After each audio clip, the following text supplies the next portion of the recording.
Okay, the game I would like to show you, it's a strange game in a sense for us in this modern time. Why? Because in that time they played at the cafe. Of course, at the cafe you could play cards, maybe pool, other games. The English maybe would play darts. But in Austria, Hungary, in the Soviet, that in the time it didn't exist, the Soviet sphere of influence. It existed the countries like Prussia, because we are speaking of 1890. Well, in that time they played by consultation. What does consultation mean? Well, consultation means that there were few players for white and few players for black. In this case, the white players are Avasi, Luklovsky, Nemeth, and they are against Offer, Kornfeld and Maroczy. This game was played in Budapest, May 5th, 1891. And let's see what they write, because this is the good thing of this book, it's really heavily annotated. This game gave rise to a theoretical debate. The books back then did not recommend the 997 retreat for black, in the most popular line of Evans' Gambit. But it was never explained why it was not advisable. Okay? So let's see why. E4, E5, Knight F3, Knight C6, Bishop C4, Bishop C5. And now we have the Evans' Gambit, right? That is B4. In this case, bishop takes b4, it's accepted, but you can also avoid it. Okay, you can play bishop b6, you can do something else. c3, bishop c5, and now there is a castle. Notice that you can also play d4 at this point, okay? But it can also transpose into later part of the game. d6, d4, e takes d4, c takes d4, and bishop b6. And now white play a dubious move. Why it's dubious? Let me show you the move. d5, okay, this is dubious. Try to guess why. Because it's blocking the attack on f7. In the open games, this attack on f7 is kind of very, very important. Okay? So let's see what they say. This move does not accord with the spirit of a gambit. However, it was extremely popular in the 1800s. There was hardly ever a draw in this line.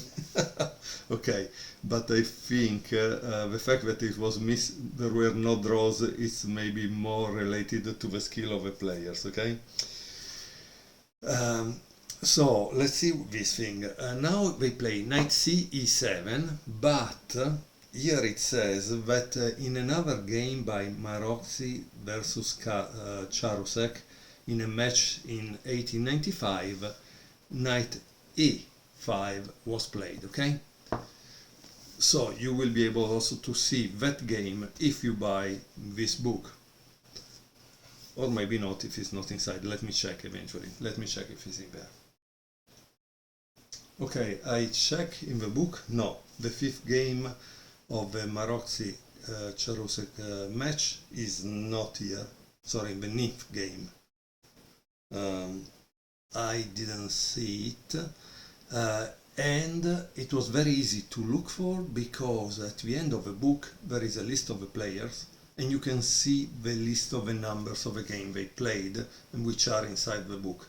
So it's really great to find that kind of index. It's very important, in my opinion, in a book. Okay, let's move on. After knight c e7, he played e5, they played e5.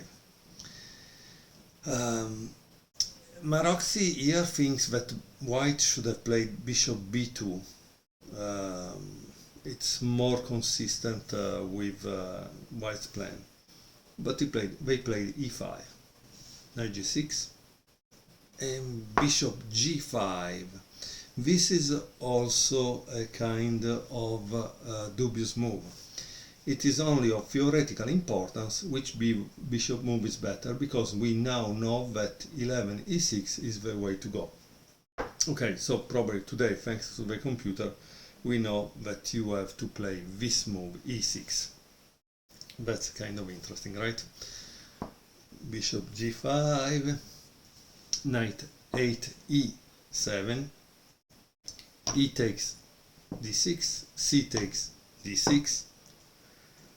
Now there is rook e1, because obviously it's trying to exploit the fact that the king is in the center. f6, bishop c1, also this one is dubious, and castle. Black was able to avoid all the problems that come from the king in the center. Bishop a3, attacking the backward pawn that is also isolated. Bishop g4, pinning the knight f3. Queen b3, moving the queen away from the pinning. And now there is probably, instead of this move, it was better this one, okay? And now he plays bishop takes f3.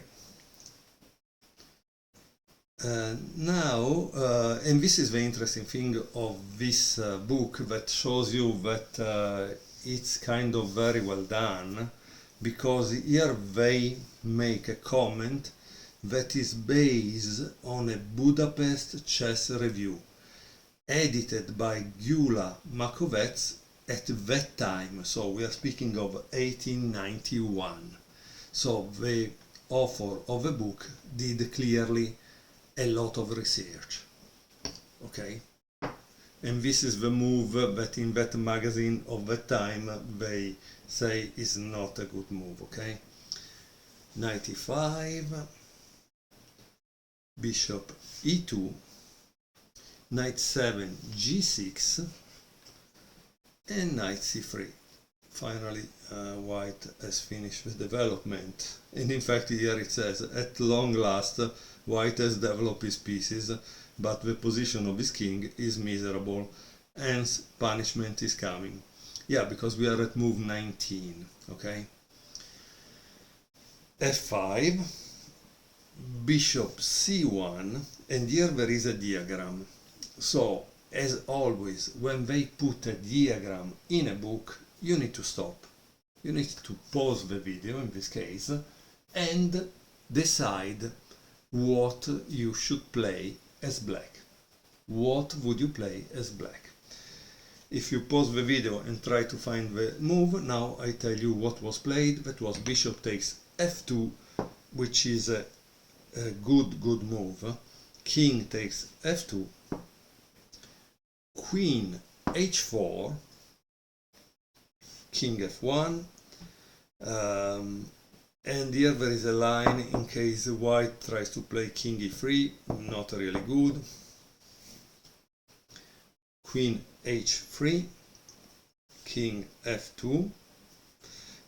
Here try to calculate the mate. If White plays this move, king g1, there is 1, 2, 3 moves mate max, okay, and checkmate in 3 moves. So king f2, queen takes h2,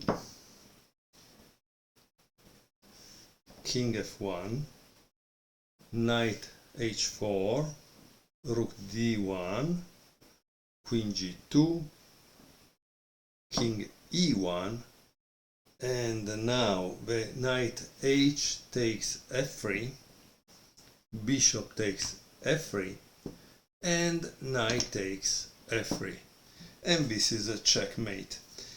So this is a checkmate in 27 move, and it's a checkmate due to the fact that it was consultation game. Practically there were 3 players for white and 3 players for black. So I think it's kind of interesting. I hope you enjoyed it, and we will watch more games from this book, Chess Warrior: The Life and Games of Geza Maroczy.